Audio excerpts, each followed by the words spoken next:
I honestly can't believe Moro was able to blindside Goku like that and get that power up.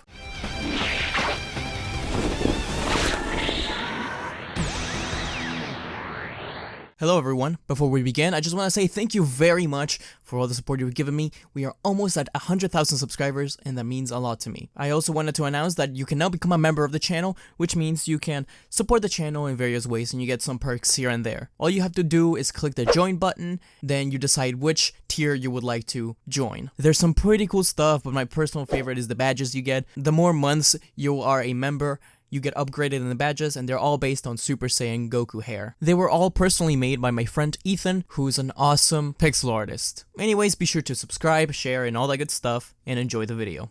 It's hard to believe that the Moro arc is now close to becoming the longest arc in Dragon Ball. I really doubt it's gonna get there, because I think the arc is 1 or 2 chapters away from finishing. I think they said something like that, and then a new arc will start, which I'm super excited about. Let me know in the comments below what kind of arc you guys would like to see for the next Dragon Ball Super arc. But right now, I wanted to discuss Chapter 65 of Dragon Ball Super, Son Goku, the Earthling. So we got a few leaks before the actual manga came out, and people were not happy about it, and I understand why. By the way, spoilers for the new chapter, you haven't read it yet, but anyways, the last thing we saw Goku do was use Ultra Instinct, the quote-unquote mastered version of Ultra Instinct, after Meerus' death, and Goku's just beating down on Moro. Like, it's ridiculous how much stronger, faster, just better overall Goku is than Moro at this point. And Goku is actually taunting Moro, it seems. And by the way, I want to comment on just how cool an area for the Z Fighters to fight is here. We've never seen an area like this exactly. We've seen rocky formations, of course, and this is kind of similar, but here we have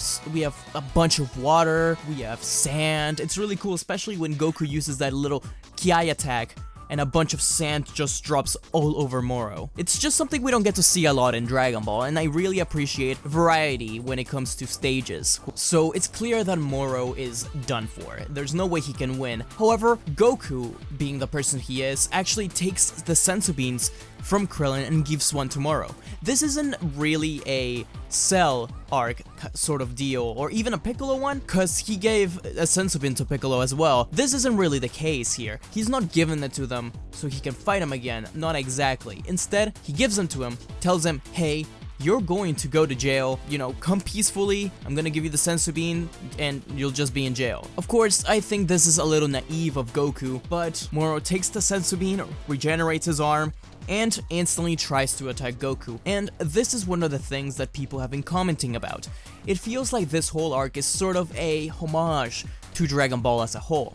There's stuff like giving Moro a Senzu bean, Moro attacking Goku immediately after getting help, and saying, you die by my hand, is very reminiscent of Frieza doing the same thing. In fact, the English version of the manga, Moro says nearly the same thing, you will die by my hand.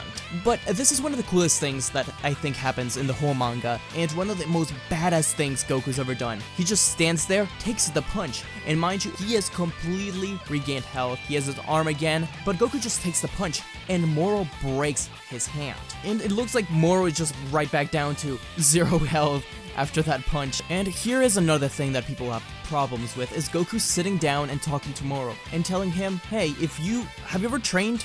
No? You know, if you would have trained and you would have been a good guy, it would have been so cool to fight you. But you're not a good guy, so I gotta send you to jail. A lot of people say this is character assassination for Goku, that Goku's already been through this, Goku hasn't learned anything, and he's just regressing from the Buu arc, where he realized that some people just needed to be defeated and dead right then and there. But I think Goku's character fluctuates a lot, and depending on the situation, Goku sees someone that needs to be killed or not. I think Goku here knows that he has everything on their control, that he could absolutely take down Moro if he needed to. So he gives him an option, he sits down and talks to him. You can go to jail, or, you know, it's over for you. There's also a lot of talk and people being upset that Goku even thinks about Moro being a good guy, but that's just in Goku's character. I don't think that's inconsistent at all. I'm sure that part of him at least thought that way about Cell and Buu and everybody else he's ever fought. But there comes to a point where Goku realizes, hey, I don't have this under control, I couldn't comfortably defeat this person if I needed to, so at this point, I need to end him. That was the case with Cell, that was the case with many others, I think. Although people do point to Yakon and other little villains in the Buu arc and places here and there that where Goku didn't act that way, so it is inconsistent, but that's just the way I see it personally. Let me know in the comments below what you think.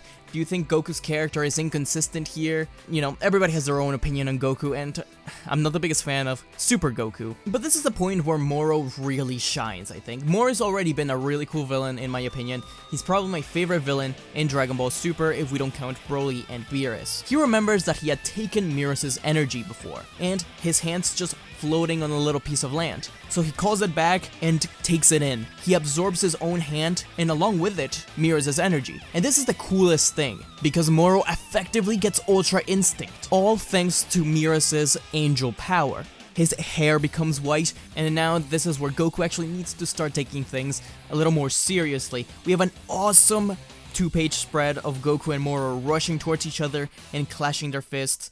I think this is some of the strongest work we've gotten from Toyotaro in some time, though this arc I feel has been very consistent overall. Of course, Beerus and Whis save Jocko and Krillin from being killed basically in the explosions, while Moro and Goku rush around the world, Goku trying to find a place where they can fight, but Moro is just not having it. We get another cool concept that I feel a lot of people think is a throwback, and I can sort of agree, is Moro expanding his arm. It looks kind of like a Luffy doing one of the gears and just punching him with a huge arm, but instead Moro can't contain the power of Ultra Instinct, and it starts going all over his body. It starts to expand, and it looks quite a bit like Second Form Cell about to explode, but instead of exploding, Moro gets absorbed into the earth and basically becomes one with Earth. This is where we get some really strange panels of Moro's just huge arm, looks like a cave coming from the earth. But in my opinion, it's honestly super cool. I love it when Dragon Ball gets weird, and it's just really funny to see this goat monster demon angel now with his arms coming out from the ground and his mouth expanding. It's just very strange. I think Goku's going to have a much harder time now, even though he had the upper hand for a good chunk of the fight. Some people are speculating that Whis may intervene, that Beerus may intervene. I really don't think so. I don't think we're at that point just yet. I want them to. I want them to hurry up and become part of the group, you know, start intervening with things, see Beerus fight again, even though in the manga we saw him fight in the pre-tournament stuff, but man, it's just taking them a long time.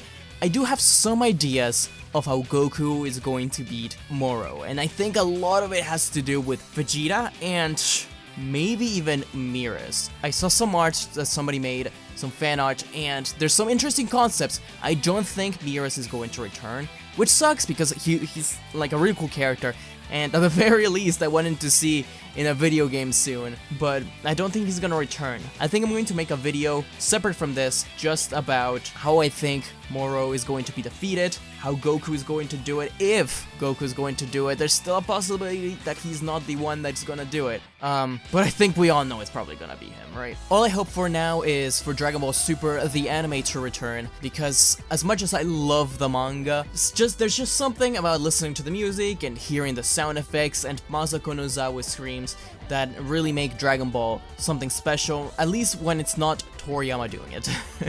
Anyways guys, I hope you enjoy. I'm sure Dragon Ball Super's anime return is just around the corner somewhere. But tell me what you think of this type of video. This is something different, something new. I think I'm going to do this kind of thing a little more often, just some more casual discussions, because I want to upload more, and I know a lot of you guys want me to upload more, but what ifs just take a long time to do, and this helps me fill the gaps a little bit. So let me know in the comments below what you thought of the chapter, what you think of Goku's character, and what you think of Toyotaro. Thanks for watching guys, be sure to like, share, comment, subscribe, and I'll see you next time. See ya! Don't forget to like, comment, and subscribe to Smugstick, unless you want to be destroyed. Lord Beerus, that's hardly fair. But also, don't forget to click the bell icon to get notified when he uploads new videos.